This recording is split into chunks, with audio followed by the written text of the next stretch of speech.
آمين وعلى آله وصحبه أجمعين. توقفنا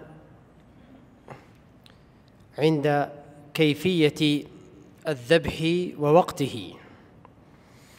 قال المصنف: ويسن نحر الإبل قائمة، أي أن تكون قائمة معقولة يدها اليسرى، لقوله تعالى: فاذكروا اسم الله عليها صواف، أي قياما.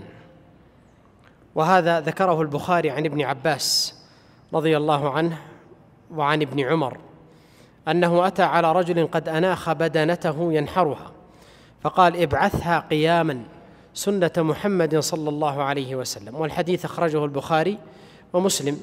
فيطعنها بالحربة في الوهدة التي بين أصل العنق والصدر، هذه الرقبة في أسفلها.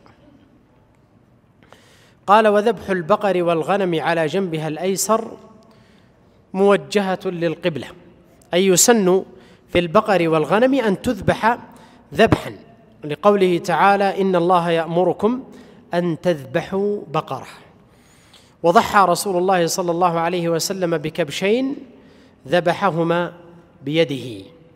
قال المصنف: ويسمي حين يحرك يده بالفعل، أي التسمية واجبة في التضحية.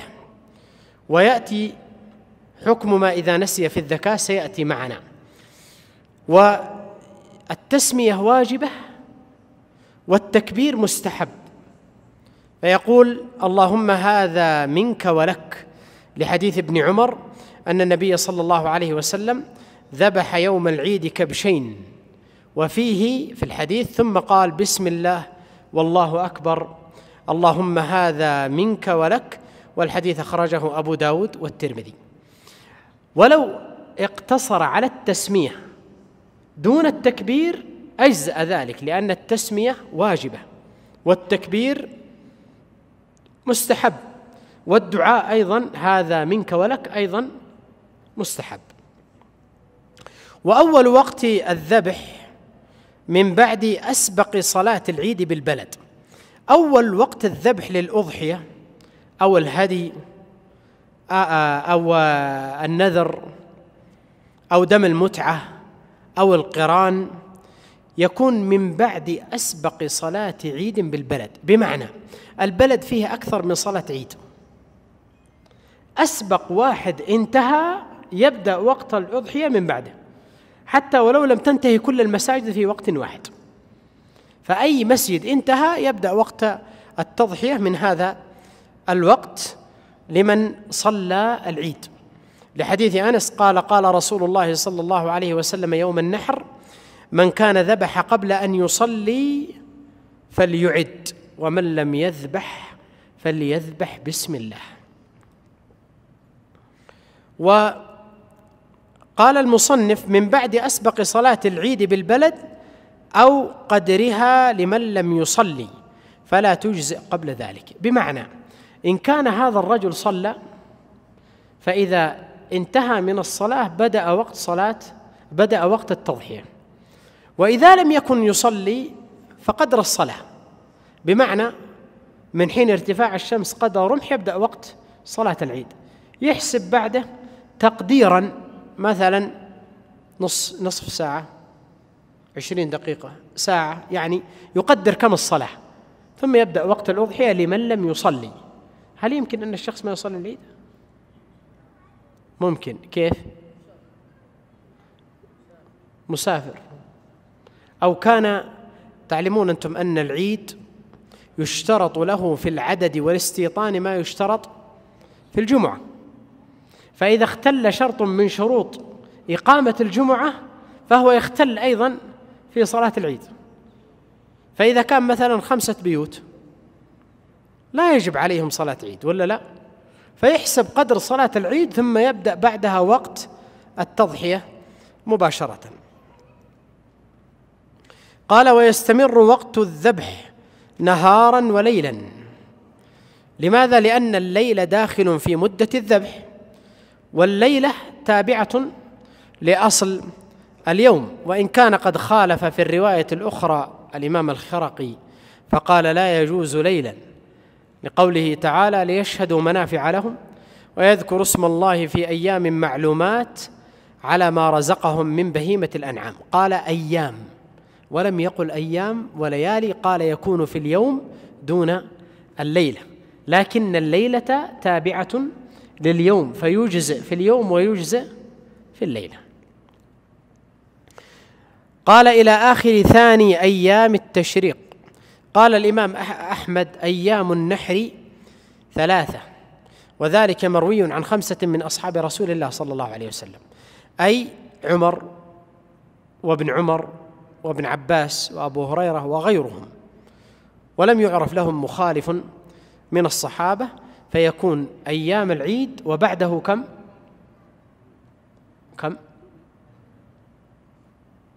3 أيام على ما قاله الإمام أحمد، أي 3 أيام بعد يوم النحر.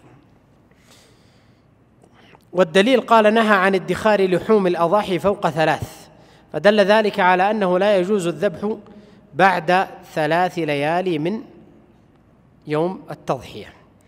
قال فإن فات الوقت قضى الواجب وسقط التطوع، أي إذا فات وقت الذبح على من عليه واجب قضى هذا الواجب، ويكون فعله قضاء كفعله أداء.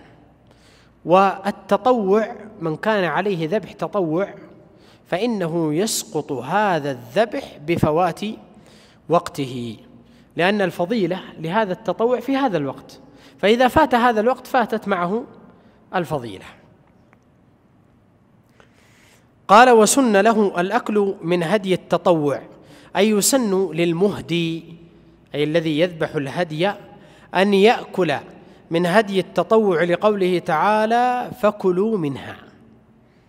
وأقل أحوال الأمر في هذا أي الأكل أن يكون مستحبا، ولقول النبي صلى الله عليه وسلم كلوا وتزودوا، قال جابر فأكلنا وتزودنا، والمستحب أن يأكل يسيرا، لحديث جابر أن النبي صلى الله عليه وسلم أشرك عليا في هديه، قال ثم أمر من كان من كل بدنة ببضعة، يعني قطعة لحم صغيرة، فجعلت في قدر فأكل منها وشرب من مرقها، والحديث أصله عند مسلم. قال ومن أضحيته ولو واجبة، أي وله الأكل من أضحيته وله التزود وله أن يأكل منها قليلا وكثيرا، ولو واجبة هذه الأضحية، لقول ثوبان ذبح رسول الله صلى الله عليه وسلم أضحيته ثم قال يا ثوبان أصلح لي لحم هذه، فلم أزل أطعمه حتى قدم المدينة، يعني يأكل من هذه الأضحية حتى قدم المدينة، فدل ذلك على أنه أكل منها كثيرا. إذا عينها تكون الأضحية واجبة، أو نذرها تكون الأضحية واجبة، ومرت معنا هذه المسألة. قال ويجوز من المتعة والقران، أي أيضا يجوز له أن يأكل من دم المتعة والقران الهدي، لأن أزواج النبي صلى الله عليه وسلم تمتعن معه في حجة الوداع، وأدخلت عائشة الحج على العمرة فصارت قارنة، ثم ذبح النبي صلى الله عليه وسلم عنهن البقر فأكلن من لحومها. قال ويجب أن يتصدق بأقل ما يقع عليه اسم اللحم، يجب على المضحي أن يتصدق من أضحيته بأقل قدر يقع عليه اسم اللحم، لقول الله تعالى فكلوا منها وأطعموا البائس الفقير، وظاهر الأمر في هذه الآية للوجوب. قال ويعتبر تمليك الفقير فلا يكفي إطعامه كالواجب في الكفارة، بمعنى أنه إذا ذبح من هذه الأضحية فإنه يعطيه اللحم ويملكه إياه، ويتصرف فيه الفقير كيف شاء، فلا يأتي بالفقير ويطعمه فقط، لا، يملكه من لحم الأضحية. قال: والسنة أن يأكل من أضحيته ثلثها ويهدي ثلثها ويتصدق بثلثها، لحديث ابن عباس مرفوعا في الأضحية قال: ويطعم أهل بيته الثلث ويطعم فقراء جيرانه الثلث ويتصدق على السؤال بالثلث. ولقول عمر: الهدايا والأضاحي ثلث لك وثلث لأهلك وثلث للمساكين. ولقوله تعالى: فكلوا منها وأطعموا القانع والمعتر. قال: ويحرم بيع شيء منها، يحرم أن يبيع من هذه الذبيحة هديا كانت هذه الذبيحة أو أضحية، يحرم عليه أن يبيع شيئا منها لأنها تعينت بالذبح لله تعالى. قال: حتى من شعرها وجلدها، أي حتى إنه يحرم عليه أن يبيع شيئا من شعر الأضحية أو الهدي أو شيئا من جلدها وجلها، بل إنه ينتفع ويهدي ويتصدق ولا يبيع، ولا يعطي الجزار أجرته منها شيئا، لقول علي: أمرني رسول الله صلى الله عليه وسلم أن أقوم على بدنه وأن أقسم جلودها وجلالها ولا أعطي الجزار منها شيئا، وقال: نحن نعطيه من عندنا، يقصد بذلك قيمة الذبح، يعطيه من عنده. قال: وله إعطاؤه صدقة وهدية، أي له أن يعطي الجزار من الأضحية أو الهدي صدقة أو هدية، لأنه كغيره يجوز الصدقة والإهداء عليه، بل يكون أولى. لماذا؟ لأنه قد رآها وتشوفت نفسه إلى إعطائه منها شيئا، رأى الأضحية غير ما رآها. طيب كيف نجمع بين قول النبي لا نعطي الجزار منها شيء ونعطيه من عندنا، وبين أننا نعطي الجزار من الأضحية أو الهدي؟ كيف؟ جميل، أحسنت. المال اللحم الذي يعطى لا يكون في مقابل أجرة الذبح، لأن بعضهم إذا ذبح يعطيه مبلغ يسير ويكمل باقي المبلغ بيش؟ باللحم، على أساس أنه جزء من الأجرة. لا، الأجرة ليست مماثلة أو معادلة لقيمة اللحم، هذا يعطيه هدية أو صدقة ويعطيه قيمة الأجرة منفصلة عنها. قال: وإذا دخل العشر حرم على من يضحي أو يضحى عنه أخذ شيء من شعره أو ظفره أو بشرته إلى الذبح، لحديث أم سلمة أن النبي صلى الله عليه وسلم قال: إذا دخل العشر وأراد أحدكم أن يضحي فلا يأخذ من شعره ولا أظفاره شيئا حتى يضحي، وفي رواية: ولا من بشرته، والحديث أخرجه مسلم. والأصل في النهي التحريم، ويزول هذا التحريم بالذبح، فإذا ذبح جاز له أن يأخذ من شعره وبشرته وظفره. طيب، من كان يريد أن يذبح أكثر من أضحية، بمعنى عنده بيتين يجزئه أضحية واحدة، لكن أراد أن يذبح عن كل بيت عن كل زوجة أضحية، متى يباح له أن يأخذ من شعره وبشرته وظفره شيئا؟ بذبح الأولى ولا بذبحها كلها؟ بذبح الأولى. فإذا ذبح الأولى جاز له أن يأخذ، وله أن يذبح الثانية في أي وقت. لكن الطيب، النساء، اللباس لا يمتنع عليه من ذلك شيء. من أراد أن يضحي لا يلبس ما شاء ويتطيب كيفما شاء. قال: ويسن الحلق بعده، أي يسن له إذا ذبح أضحيته أن يحلق بعد أضحيته مباشرة، وهو ما فعل ابن عمر تعظيما لذلك اليوم، فإنه أمسك لأجل الذبح، فلما ذبح فمن تعظيمه لذلك اليوم أن يأخذ من شعره بعد أن يذبح. طيب، لو أخذ من شعره أو ظفره أو بشرته شيئا في العشر فما الواجب عليه؟ ما هي الكفارة؟ يجب عليه التوبة والاستغفار، ولا كفارة عليه في الأخذ، ولا يقاس على محظورات الإحرام في الشعر والظفر. شرع المصنف الآن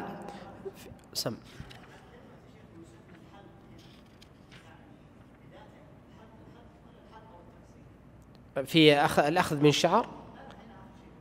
لا الحلقة يعني الأخذ من الشعر، الأخذ من الشعر بعد أن يضحي. شرع المصنف الآن في باب أحكام العقيقة. والعقيقة هي ما يذبح عن المولود،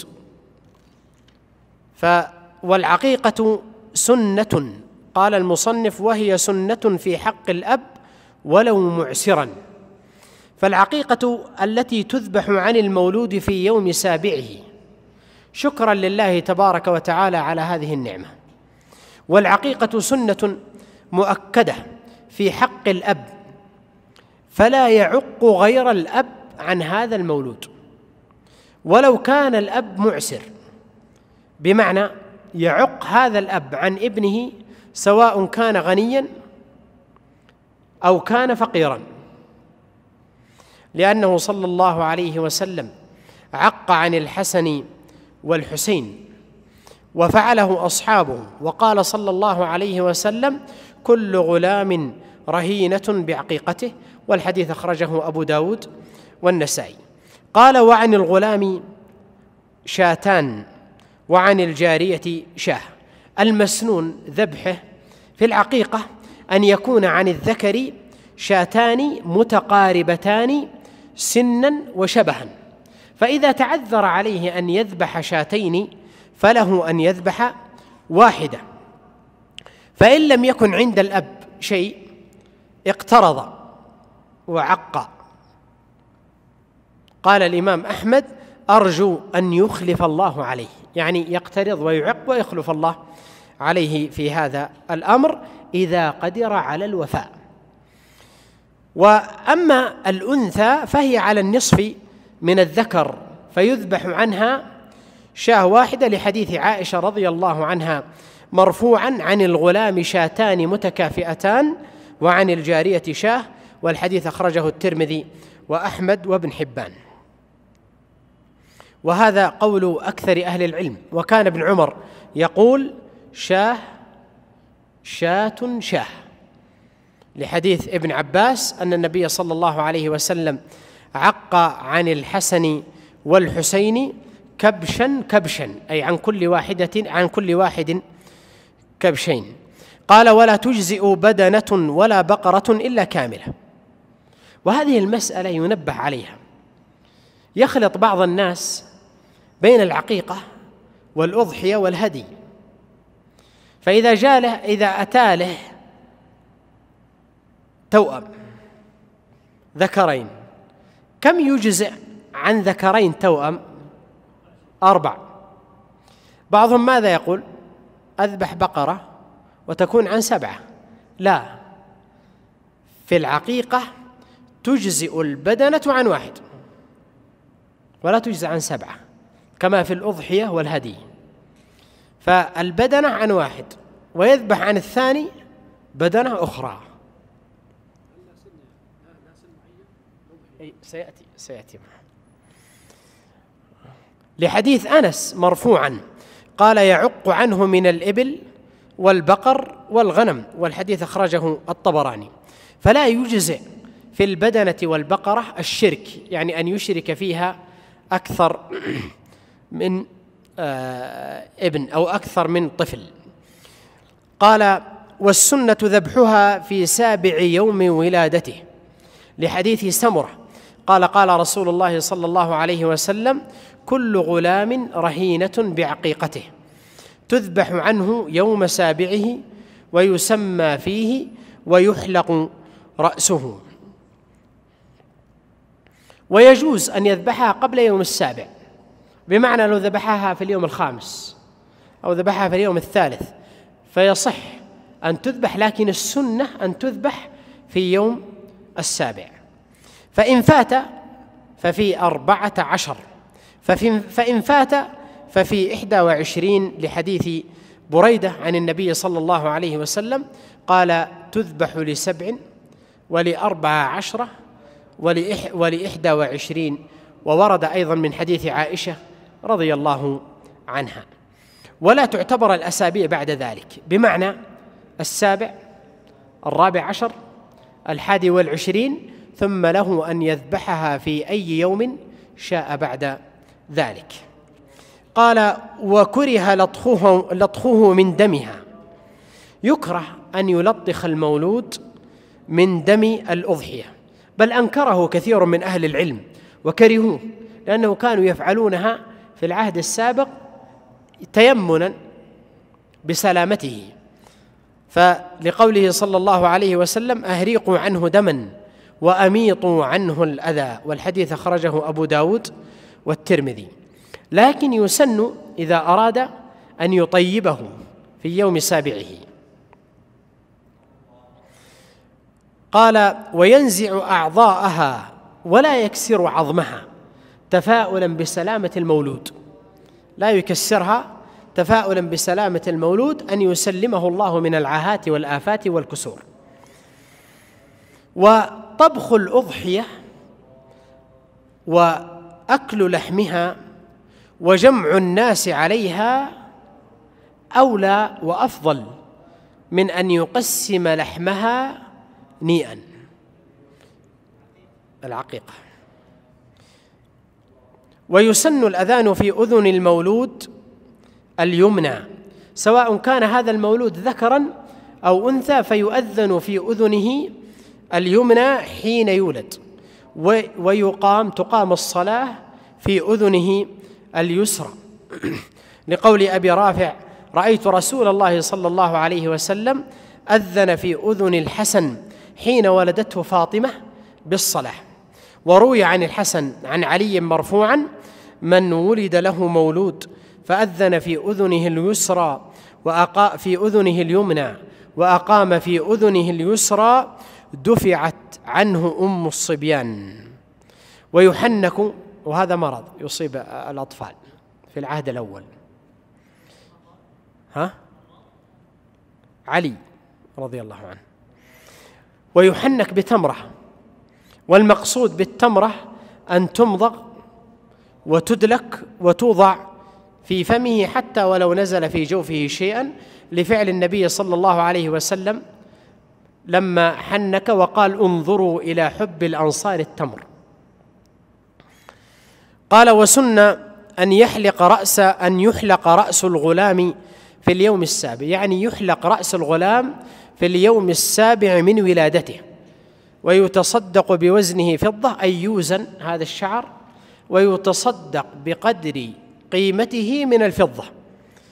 قال رسول الله صلى الله عليه وسلم لفاطمة لما ولدت الحسن: احلقي رأسه وتصدقي بوزن شعره فضة على المساكين، والحديث أخرجه أحمد والبيهقي، لكن لا يحلق رأس الأنثى، وإنما يحلق رأس الغلام. ويسمى فيه، أي يشرع أن يسمى في اليوم السابع لولادة المولود، لحديث سمرة الذي تقدم قال: تذبح عنه يوم سابعه ويسمى فيه. ويشرع أو يباح له السنة أن يسميه في يوم السابع، ويصح أن يسميه في قبل يوم السابع، يعني في اليوم الأول الثاني. النبي عليه الصلاة والسلام لما صلى وقضى الصلاة، صلاة الفجر، التفت إلى أصحابه وقال: ولد لي الليلة غلام وسميته باسم أبي إبراهيم. لكن السنة أن يسميه في اليوم السابع، والتسمية حق للأب. الأصل إذا اختلفوا أن يسميه الأب ويحسن اسمه، لأن إحسان الاسم من حق الابن على أبيه. هذه السنة أن يسميه في اليوم السابع. اليوم متى يسمون؟ اليوم أول ما تحمل الحرمة ولا لا؟ أول ما تحمل إيش بتسمون؟ إيش سميته؟ صح؟ جالي مولود مرة فزعلوا علي كلهم لما سألوني، قال متى تسمي؟ قلت اليوم السابع السنة. زعلوا عليه، قالوا إيش يوم السابع وإيش ذا الولد ذا وإيش بتسوي لنا؟ وهو السنة أن يسمى في يوم سابعه، فإن سماه قبله صح ذلك، لكن الناس ما أظن أحد يعمل بالسنة اليوم. قال وأحب الأسماء عبد الله وعبد الرحمن. أحب الأسماء إلى الله تبارك وتعالى عبد الله وعبد الرحمن، لما جاء في الحديث عند مسلم: وكل اسم أضيف إلى الله تبارك وتعالى بتعبيده لله فهو أفضل. عبد الله، عبد الرحمن، عبد العزيز، عبد الرحيم، وهكذا. قال وتحرم التسمية بعبد غير الله كعبد النبي وعبد المسيح وعبد الكعبة، يحرم التعبيد لغير الله تبارك وتعالى. طيب ماذا تقولون في قول النبي صلى الله عليه وسلم: أنا ابن عبد المطلب؟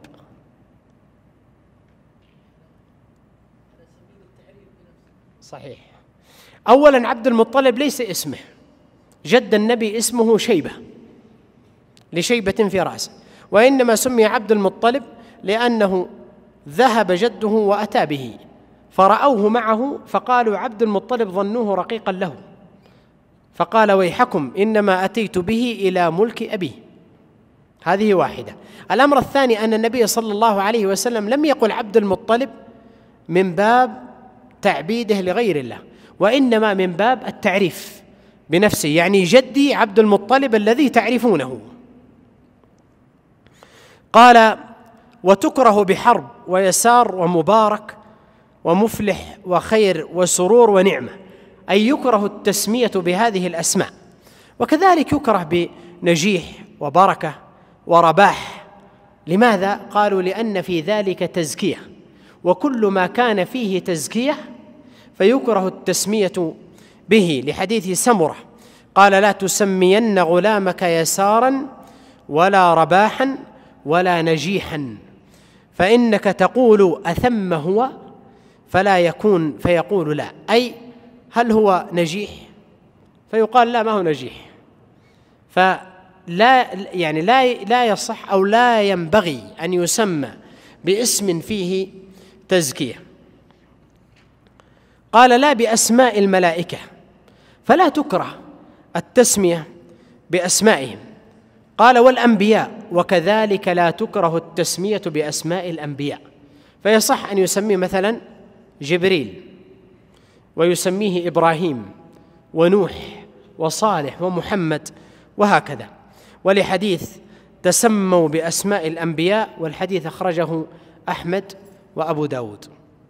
قال وإن اتفق وقت عقيقة وأضحية أجزأت إحداهما عن الأخرى، يقصد بذلك أنه لو توافق في يوم العقيقة يوم الأضحية فنوى بذلك عقيقة وأضحية أجزأته العقيقة والأضحية، أجزأت كلاهما عن الأخرى. لماذا؟